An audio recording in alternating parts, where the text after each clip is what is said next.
राजस्थान अध्ययन में आपका स्वागत है।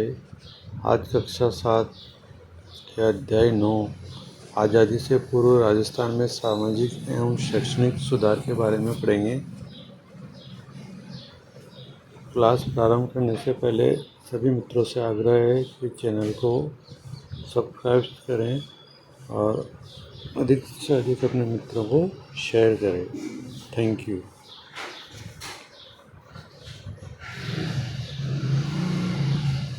आखातीज अक्षय तृतीया पर हुए विवाह की खबर पढ़कर जूही ने इसका कारण अपनी माँ से पूछा। माँ ने जवाब दिया, यह हमारे रीति रिवाजों और परंपराओं का हिस्सा रहा है। आखातीज का त्यौहार और धीरे धीरे इसमें बदलाव हुए हैं और लोगों की समझ की दिशा में बननी शुरू हुई है। बाल विवाह, जाति प्रथा, सती प्रथा, कन्यावध, दास प्रथा जैसी प्रथाएं हमारे समाज में प्रचलित थी। ये किसने बताया? जूही की माँ ने। प्राचीन काल में समाज में वर्ण व्यवस्था पर आधारित जातिगत स्वरूप विद्यमान था। श्रम और कार्य विभाजन पर आधारित सकारात्मक व्यवस्था थी। वर्ण व्यवस्था सकारात्मक यानी कि अच्छी व्यवस्था थी। धीरे धीरे इसका स्वरूप बदला और यह पूर्ण रूप से जन्म पर आधारित बन गई। इसमें धीरे धीरे नकारात्मकता का समावेश हुआ। हम जानते हैं कि समाज का व्यक्ति के जीवन पर सीधा प्रभाव पड़ता है, क्योंकि सकारात्मक व्यवस्था मस्तिष्क को खुलापन देती है और नकारात्मक कई विकृतियों को जन्म देती है। उस समय विवाह संस्था सामाजिक व्यवस्था का आधारभूत या सामाजिक व्यवस्था का एक मजबूत रूप बनी हुई थी। इसी के चलते कुछ परंपराओं और मान्यताओं का सही रूप प्रासंगिकता नहीं बनाए रख सका और इसके विकृत रूप में समाज में अनेक समस्याओं को जन्म दिया। बाल विवाह, सती प्रथा, जाति प्रथा, कन्यावध, दास प्रथा जैसी कुरीतियाँ समाज में फैल गई। तत्कालीन सामाजिक सुधारकों ने ब्रिटिश सरकार के प्रयासों से इसे दूर करने की दिशा में कार्य किया या प्रयास किया। अब आते हैं आपके सामाजिक सुधार। राजस्थान में सन 1818 से 1947 तक ब्रिटिश शासन का प्रभाव रहा। ब्रिटिश सरकार भी इन सभी मुद्दों पर अपनी हस्तक्षेप की नीति के चलते सीधे जनता के सामाजिक धार्मिक मामलों में हस्तक्षेप नहीं कर सकती थी। इसलिए पहले आवश्यक सुधारों से जुड़े महत्वपूर्ण पक्ष जैसे शिक्षा को लेकर सामाजिक सुधार के क्षेत्र में कार्य करने का उन्होंने प्रयास किया। स्वामी विवेकानंद और दयानंद सरस्वती के प्रयास राजस्थान के लिए बहुत महत्वपूर्ण रहे।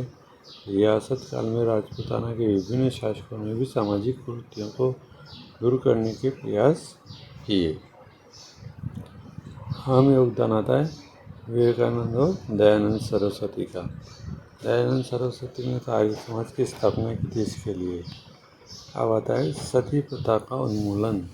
क्या होता है सती प्रथा? सती प्रथा राजस्थान के कुछ क्षेत्रों में भी प्रचलित थी। मध्यकाल में मोहम्मद बिन तुगलक और अकबर ने भी इस प्रथा को रोकने के प्रयास किए। ब्रिटिश काल में राजा राम मोहन राय के प्रयासों से प्रेरित होकर 1829 ईस्वी में कानून बनाकर लॉर्ड विलियम बेटिक ने सती प्रथा को गैर कानूनी घोषित कर दिया। तो किसके प्रयासों से? राजा राम मोहन राय के प्रयासों से। किसने गैर कानूनी घोषित किया? लॉर्ड विलियम बेटिक ने। और कब किया? 1829 ईस्वी में। सर्वप्रथम जयपुर राज्य में जयपुर संरक्षक समिति के प्रयासों से सती प्रथा निषेध कानून पारित किया गया, यानी कि जयपुर रियासत में पारित किया गया सबसे पहले। इसके पश्चात कोटा, जयपुर, मेवाड़ में भी सती प्रथा उन्मूलन हेतु कानून बनाए गए। उन्मूलन का मतलब होता है मूल से हटा देना, यानी कि सती प्रथा को बिल्कुल ही खत्म कर देना। उन्मूलन का अर्थ ये होता है। कन्या वध। राजस्थान में सर्वप्रथम कोटा राज्य में कन्या वध को गैर कानूनी घोषित किया। इसके पश्चात बीकानेर, जोधपुर, जयपुर, उदयपुर, अलवर राज्यों ने इस प्रथा को क्या किया, गैर कानूनी घोषित किया। अगली आती है बाल विवाह एवं अनमेल विवाह निषेध कानून। एक तो होता है बाल विवाह, एक होता है अनमेल विवाह, यानी कि लड़का बड़ी उम्र का और लड़की छोटी उम्र की। कम उम्र की कन्याओं का उनसे अधिक अवस्था के पुरुषों से विवाह करना अनमेल विवाह अथवा अवयस्क बालक बालिका का विवाह कर देना, दोनों ही कुप्रथाएं समाज में प्रचलित थी। इससे बालक बालिकाओं के शारीरिक मानसिक स्वास्थ्य पर विपरीत असर पड़ता था, जो प्रगतिशील समाज के लिए उपयुक्त नहीं था। राष्ट्रीय स्तर पर अनमेल एवं बाल विवाह जैसी कुप्रथाओं को रोकने के लिए समाज सुधारक स्वामी दयानंद सरस्वती ने आवाज़ उठाई और 10 दिसंबर 1903 में अलवर रियासत में बाल विवाह और अनमेल विवाह निषेध कानून बनवाया।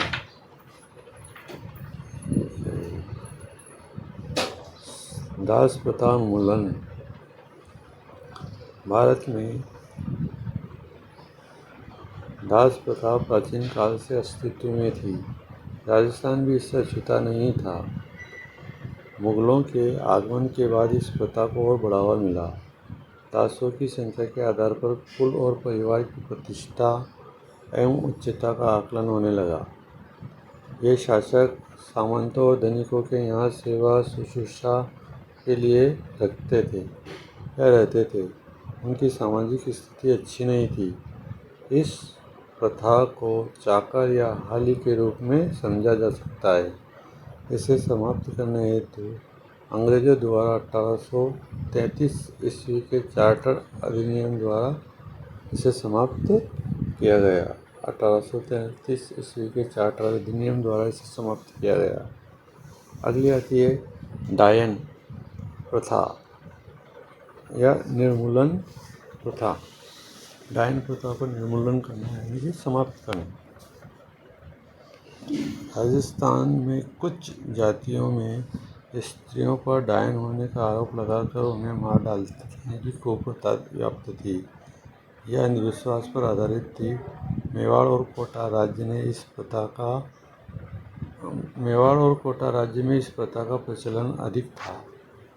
1853 ईस्वी में डाकन प्रथा की जानकारी मिलने पर एजीजी राजपूताना ने इस अमानवीय प्रथा को प्रतिबंधित करने हेतु एक कानून बनाने के लिए रियासतों के शासकों पर दबाव बनाया और कुछ रियासतों द्वारा इस प्रथा को क्या कर दिया गया, गैरकानूनी घोषित कर दिया गया। किसने दबाव डाला? एजीजी राजपूताना ने।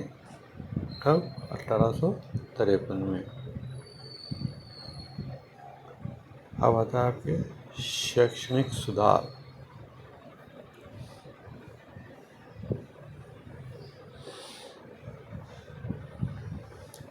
भारतीय समाज में प्राचीन काल से ही शिक्षा का महत्व रहा है। प्राचीन काल में शिक्षा के मुख्य केंद्र घरेलू शिक्षा, गुरुकुल, विद्या आश्रम, उपाश्रय, पाठशाला, मकतब, मदरसे, मठ आदि रहे हैं। परिवार प्राथमिक और व्यावसायिक शिक्षा के प्रमुख केंद्र होते थे। राजपूताना में भी शिक्षा विभिन्न कालक्रमों से गुजरी है। ब्रिटिश साम्राज्य ने 19वीं शताब्दी से पूर्व की शिक्षा को देशी शिक्षा, जिसे इंडिजीनियस एजुकेशन से संबोधित किया। इसके बाद की शिक्षा को अंग्रेजी शिक्षा, पाश्चात्य शिक्षा या आधुनिक शिक्षा के नाम से भी संबोधित किया।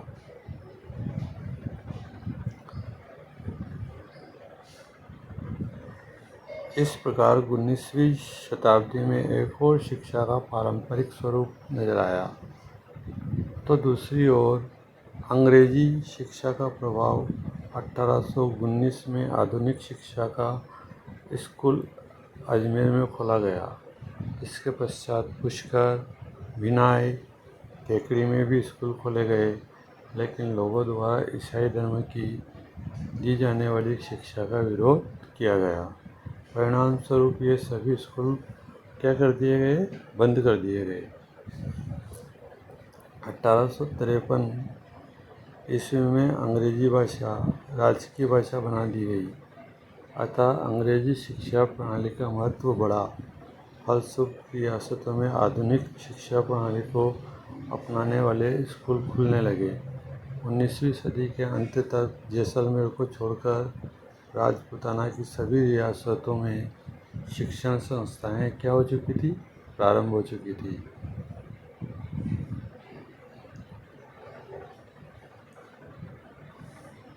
प्राथमिक स्कूल मिडिल स्कूल क्रमोन्नत होकर हाई स्कूल बने।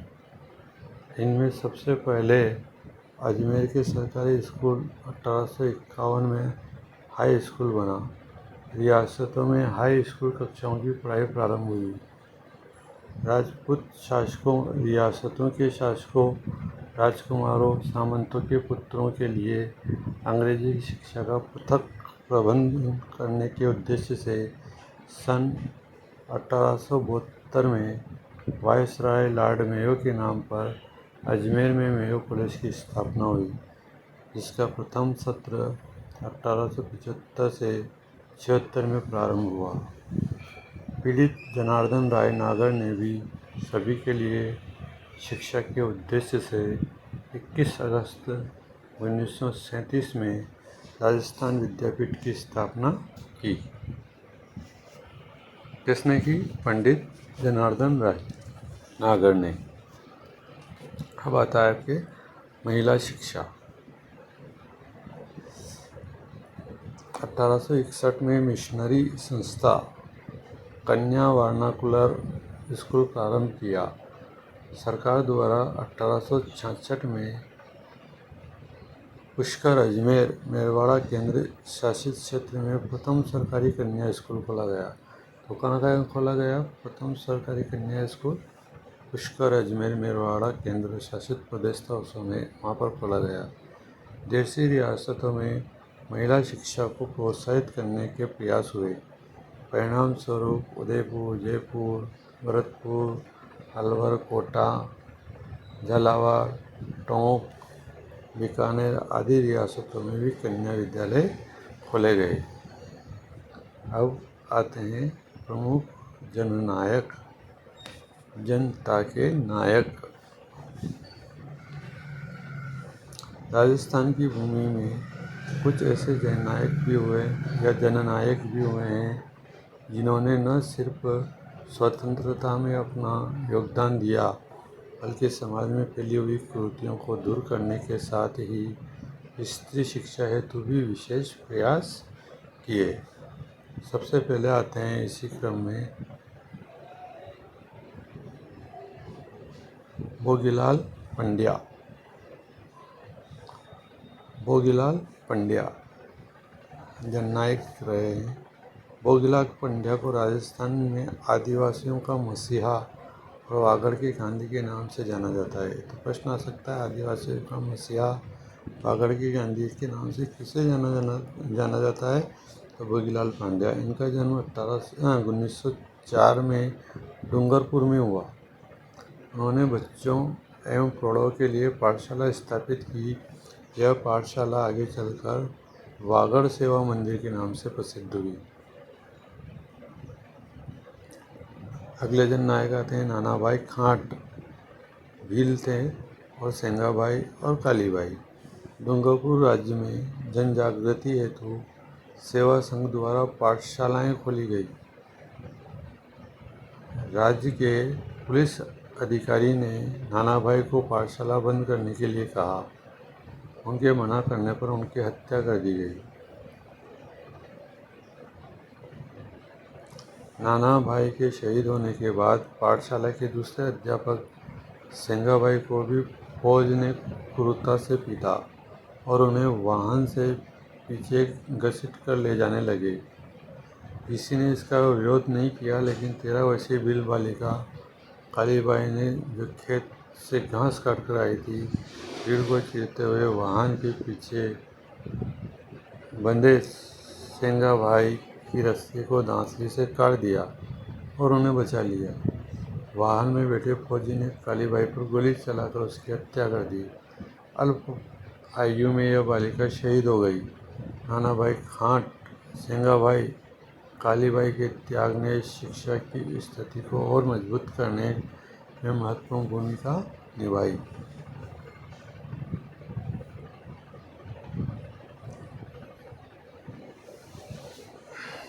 करणी सिंह बीकानेर रियासत के महाराजा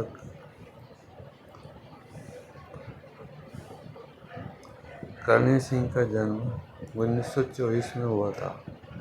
वे 1952 से 1977 तक 25 साल लोकसभा के सदस्य रहे।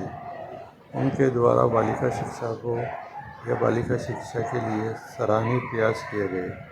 शैक्षिक गतिविधियों के उन्नयन हेतु खेलकूद, निशानेबाजी आदि को प्रोत्साहित किया और छात्रवृत्ति की शुरुआत भी की।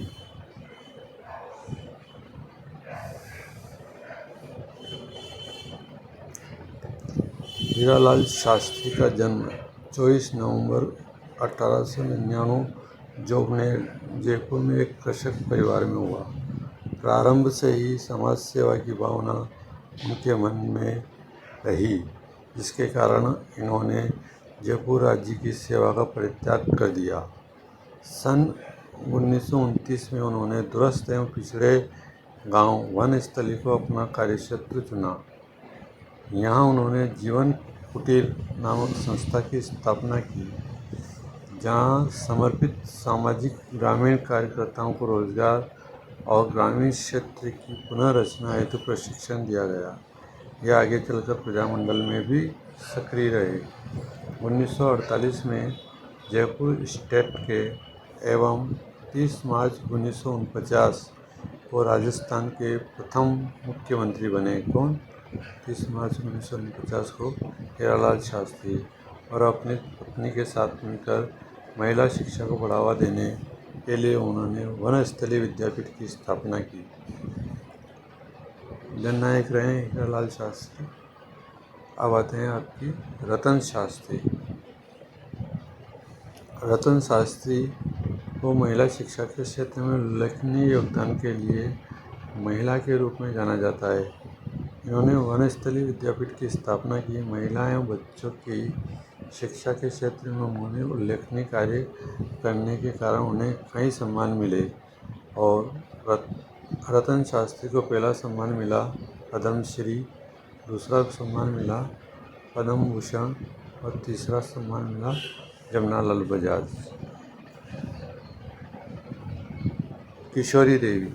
किशोरी देवी स्वतंत्रता सेनानी एवं सामाजिक कार्यकर्ता थी।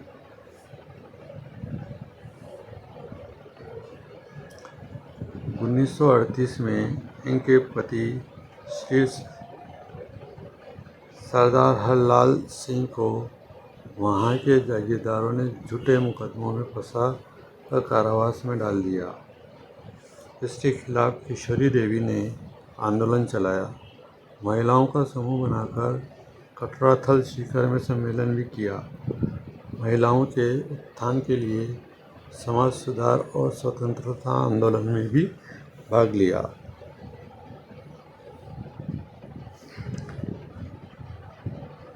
मामा बालेश्वर दयाल 10 मार्च 1905 को जन्मे मामा बालेश्वर दयाल सामाजिक कार्यकर्ता के रूप में प्रसिद्ध है। इन्होंने भील जनजाति, विशेषकर राजस्थान एवं मध्य प्रदेश के लोगों के लिए काम किया। इनके लिए इन्होंने जल, जंगल और जमीन आंदोलन चलाया। किसने चलाया? जल, जंगल और जमीन आंदोलन किसने चलाया? मामा बालेश्वर दयाल ने। शब्दावली देखिए, उन्मूलन, समाप्त करना और प्रबुद्ध, बुद्धिजीवी, ज्ञानवान। आज़ादी से पूर्व राजस्थान में कौन सी कुप्रथाएं थी? सती प्रथा, डाकन प्रथा, बाल विवाह, उपयुक्त सभी थी। 1819 को आधुनिक शिक्षा का पहला स्कूल कहाँ खोला गया? अजमेर। दास प्रथा कुरीति थी। ईश्वरी देवी सामाजिक कार्यकर्ता थी और मेयो कॉलेज अजमेर में था और भोगीलाल पंड्या वांगड़ के गांधी थे। वनस्थली विद्यापीठ की स्थापना किस उद्देश्य से की गई थी? महिला शिक्षा को बढ़ावा देने के लिए। आधुनिक शिक्षा के नाम से खोले गए स्कूलों के बंद होने के क्या कारण थे? वे राष्ट्रवादी नहीं थे। काली बाई के बारे में अपन बता सकते हैं, पाठ पढ़ा उन्होंने। Thank you.